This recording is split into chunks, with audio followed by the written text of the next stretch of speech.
आज हम पढ़ेंगे पाठ 7 जब मैं पढ़ता था। कौन पढ़ता था? पाठ पढ़कर जानेंगे कि कौन पढ़ता था। इस पाठ में महात्मा गांधी ने जीवन में सत्य, निष्ठा, पितृभक्ति, स्वास्थ्य के प्रति सैर और व्यायाम के महत्व के साथ साथ सुंदर लिखावट के महत्व को भी बताया है, जो जीवन और व्यक्तित्व को सुंदर बनाने में सहयोगी है। किसके बारे में पढ़ेंगे हम लोग आज? महात्मा गांधी के जीवन के बारे में पढ़ेंगे। तो मैं बोलूँगी, आप लोग ध्यान से सुनेंगे बेटा। मेरे पिता करमचंद गांधी थे। किसके पिता? महात्मा गांधी के पिता करमचंद गांधी थे। वे राजकोट के दीवान थे। क्या थे वे? राजकोट के अच्छे न्याय दिलाने वाले थे। वे सत्यप्रिय, साहसी और उदार व्यक्ति थे। सत्यप्रिय मीन्स क्या होता है? सच बोलने वाला। साहसी माने हिम्मत वाला, और उदार माने दयालु। वे क्या थे? सत्य बोलने वाला, हिम्मत वाला और दयालु व्यक्ति थे। वे सदा उचित न्याय करते थे। हमेशा क्या करते थे? उचित न्याय करते थे। मेरी माता का नाम पुतलीबाई था। किसकी माता का नाम? महात्मा गांधी की माता का नाम पुतलीबाई था। उनका स्वभाव बहुत अच्छा था और वह स्वभाव में क्या थे? अच्छे थे। वे धार्मिक विचारों की महिला थी। पूजा पाठ किए बिना वे भोजन नहीं करती थी। क्या नहीं करती थी? बिना पूजा पाठ किए भोजन नहीं करती थी। 2 अक्टूबर 1869 ईस्वी को पोरबंदर में मेरा जन्म हुआ था। कब हुआ था महात्मा गांधी का जन्म? 2 अक्टूबर 1869 ईस्वी को पोरबंदर में हुआ था।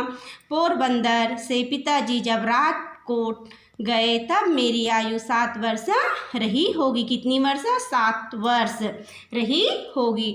पाठशाला से ऊपर के स्कूल में मैं और फिर वहाँ से हाई स्कूल में गया। कहाँ गया? एक बार और ध्यान से सुनो। पाठशाला से ऊपर के स्कूल में और फिर वहाँ से हाई स्कूल में गया। पहले पाठशाला पढ़ा, फिर उसके ऊपर स्कूल, उसके बाद वे हाई स्कूल में गया। एक बार पिताजी श्रवण पितृभक्ति नामक नाटक की एक किताब खरीद लाए। क्या किताब? श्रवण पितृभक्ति। जो श्रवण के पुस्तक थे उसमें माता पिता की भक्ति के बारे में क्या किया था?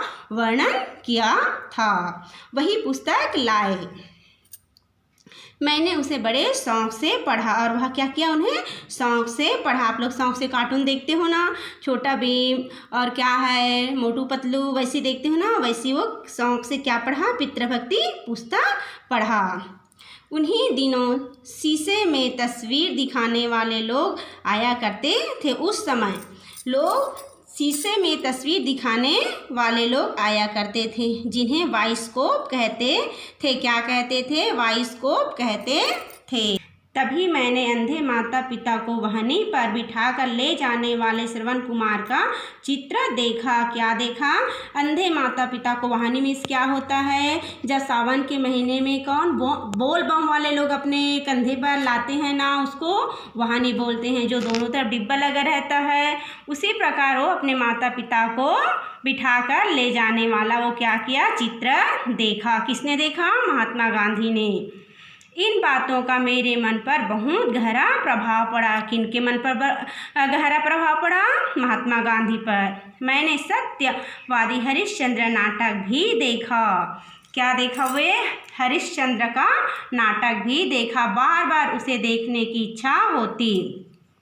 हरिश्चंद्र के सपने आते और उसे क्या करते? उस नाटक को देखे थे, उसको बार बार उसी के सपने आते थे।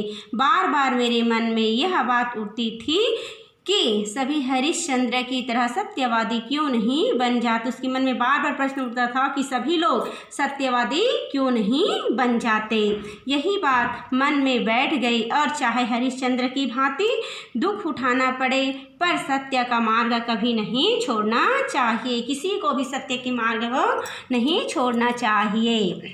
हमेशा सत्य बोलना चाहिए। ऐसे किसके मन में? महात्मा गांधी के मन में बैठ गया। जब मैं केवल 13 वर्ष का था तभी मेरा विवाह कस्तूरबा के साथ हो गया। किसके साथ हो गया? कस्तूरबा के साथ विवाह हो गया। मगर मेरी पढ़ाई चलती रही। वह अपना पढ़ाई छोड़ा नहीं, वह अपना पढ़ाई पूरी करती रही। 5वीं और 6वीं कक्षा में तो छात्रवृत्तियाँ भी मिलती है। 5वीं और 6वीं कक्षा में छात्रवृत्तियाँ मिलती। हमारे स्कूल में नहीं मिलती, लेकिन बाकी के स्कूल में क्या होते हैं, छात्रवृत्ति मिलती है, अभी भी मिलती है। अपने आचरण की ओर मैं बहुत ध्यान देता था। आचरण मीन्स क्या होता है, आचार विचार। इसमें यदि मुझसे कोई भूल हो जाती तो मेरी आंखों में आंसू भर आते थे। अपने आचार विचार में उससे कोई भूल हो जाती थी तो उसके आंख से क्या आते थे, आंसू भर आते थे। शिक्षा का कुछ कहना भी मेरे लिए असहाय हो जाता था। असहाय मैंने क्या होता है, जो सहने के लायक ना हो जाए। अगर कोई शिक्षक कुछ बोल दे तो उसे जो सहने के लायक ना हो ऐसे हो जाता था। अपने से बड़ों तथा शिक्षकों का अप्रसन्न होना मुझसे सहन नहीं हो पाता। अप्रसन्न मीन्स क्या होता है, नाखुश। जो अपने से बड़े होते हैं उसको दुखी होकर वह खुश नहीं हो पाता था। मुझे यह याद नहीं कि मैंने कभी किसी शिक्षक या किसी लड़के से झूठ बोला हो।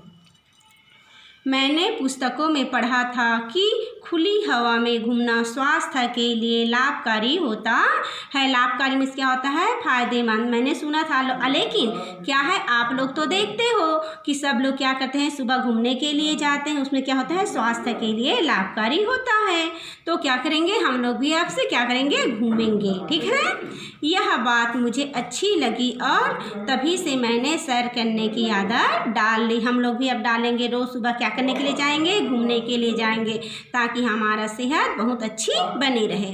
सैर करना भी एक प्रकार का व्यायाम है। और क्या है, ये व्यायाम है। इससे मेरा शरीर मजबूत हो गया। कौन बोल रहा है, महात्मा गांधी बोल रहा है कि सैर करने से मेरा शरीर क्या हो गया, मजबूत हो गया। हम लोग भी सैर करेंगे तो हमारा शरीर भी क्या होगा, मजबूत हो जाएगा।